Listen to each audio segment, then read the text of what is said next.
Баршаңызға сәлем. Алда келе жатқан 2023 жылғы жаңа жыл мерекесімен шын жүректен баршаңызды құттықтаймын. Бүгін мен сіздерге жаңа жылдық мерекелік дастарханның рецептімен бөліскім келіп отыр. Видеоны соңына дейін көрулеріңізді сұраймын. Описанияға барлық ингредиенттерді жазып қоямын. Жасалу өте оңай, әрі тез және дәмді.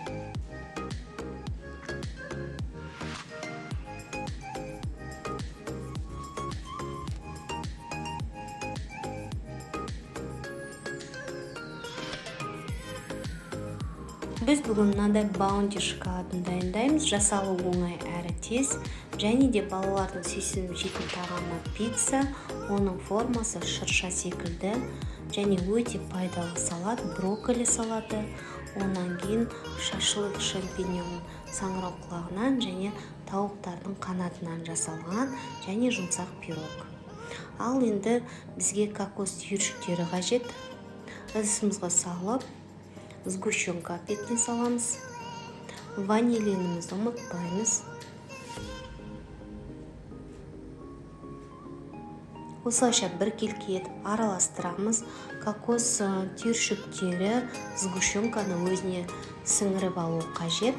Дайын болғаннан кейін шоколадтың формасы секілді бәрін жасап алып, морозильникте 10-15 минутта қатырып аламыз.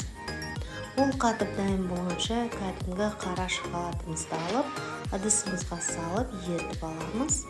Мен микроволновкада ертіп алдым, онан кейін сармай қосамыз.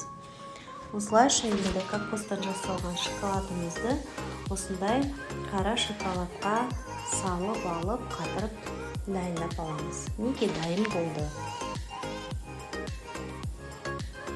Енді келесі біз пиццаның қамырына кірісеміз. Електен өлшеніп алған ұнымызды өткізіп аламыз. Онан кейін дрожжымызды саламыз. Татымына қарай тұз саламыз. Қамыр қопсытқышымызды саламыз. 2 қасық сұйық май құямыз.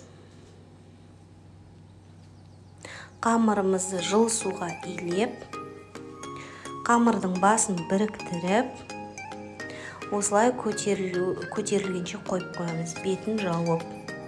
Қамыр көтеріліп дайын болғанша бетіне салатын салмаларын дайындап аламыз. Бізге қажетті колбаса, оны турап дайындап қоямыз. Онан кейін помидор қажет. Помидорымыз дайындап аламыз.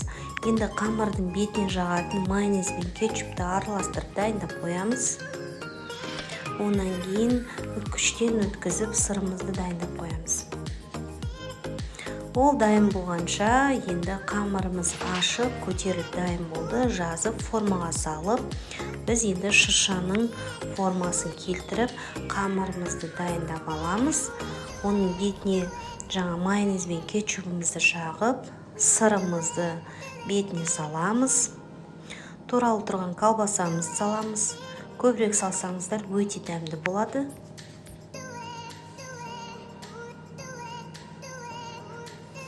Онан кейін туралып тұрған помидорымызды қойып шығамыз бетіне.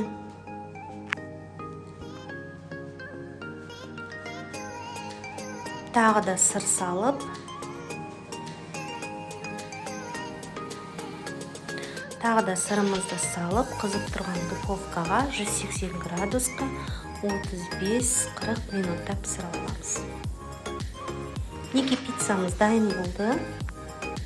Өте керемет, дәмді шықты. Енді келесі бізге жұмсақ пирогымызды дайындаймыз. Бізге 1 шымшым тұз қажет. Онан кейін 2 дана жұмыртқа.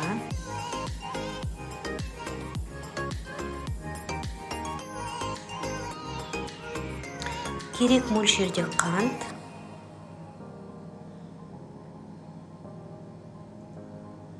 Осылайша қанты ерігенше араластырып аламыз. Қамыр қопсытқышымызды ұмытпаймыз. Бізге пирогқа сүт қажет. біз сүтімізді құямыз. 2 қасық какао саламыз.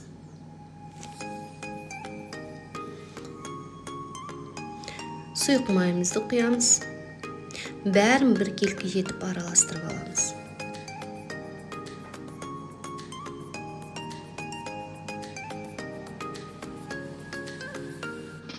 Енді бізге қажет ұн, електен өткізіп, өлшеп тұрған ұнымызды салып, вилканың көмегімен бірінші араластырамыз.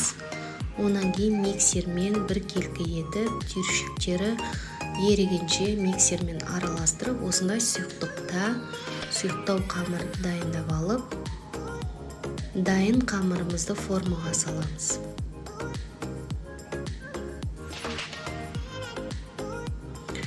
Енді духовкамызға қызып тұрған 180 градусқа осындай коржымыз пісіріп аламыз 35-40 минутта. Енді бетіне салатын креміміз дайындаймыз. Бізге сүт қажет. Газге қойып, жылытып аламыз. Сүтті баяу отта. Қантымызды саламыз керек мөлшерде. 1 қасық крахмал және 1 қасық ұн. Тоқтатпай осылай араластырамыз. Қойып болғанша кремімізді қайнатып, суытып аламыз. Суығаннан кейін сармай қосып, миксермен тағы да біркелкі етіп, жақсылап майы бәрі араласқанша миксермен осылай кремін дайындап аламыз. Суыған коржымыздың бетіне жыл сүтті құямыз, ол өзіне сіңіріп алады, жұмсару үшін қажет. Енді кремімізді бетіне осылай салып шығып, енді какаоны бетіне осылай сеуіп, суық жерге пирогымызды қойып қоямыз. Мінекей дайын болды. Енді бізге келесі салат, өте пайдалы, дәруменге мол салат брокколидан. Осыны капустамызды алып, брокколи кішкене 5 минут қайнатып аламыз. Тұзды суға. Енді біз осындай болгар перецтерін турап аламыз. Әртүрлісінен, қызылынан, сарысынан, жасылынан, қиярымызды, помидорымызды, лист салатасын қосамыз. Онан кейін брокколи, лимон шырынын құямыз. Және де тұз, бұрыш, пияз турауға болады. Осылайша бәрін араластырып, дайындап қоямыз. Осындай әдемі керемет салат, дәмді дайын болды.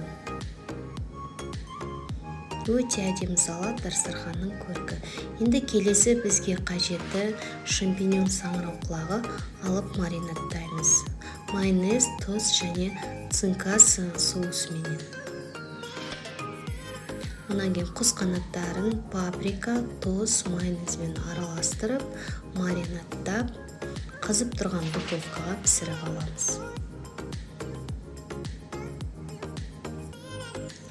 Піскеннен кейін алып, осындай таяқшаларға өткізіп, дастарханға әдемілеп арасына болгар перецтерін де қойып қойсаңыздар болады. Осылайша дайындап аламыз. Мінекей барлығы дайын болды, дастарханға қойдым. Өте әдемі, дәмді шықты. Осындай пирог жұмсақ, салат өте пайдалы салат. Пицца өте дәмді, балалар сүйсініп жейтін. Шай ішкенге баунти шоколады. Міндетті түрде осы рецептпен дайындап көрсеңіздер болады. Ұнайды деген ойдамын. Комментарий қалдырып, лайк басып, каналыма тіркелуді ұмытпаңыздар. Сіздермен болған мен Жанар. Барлықтарыңызға ас болсын.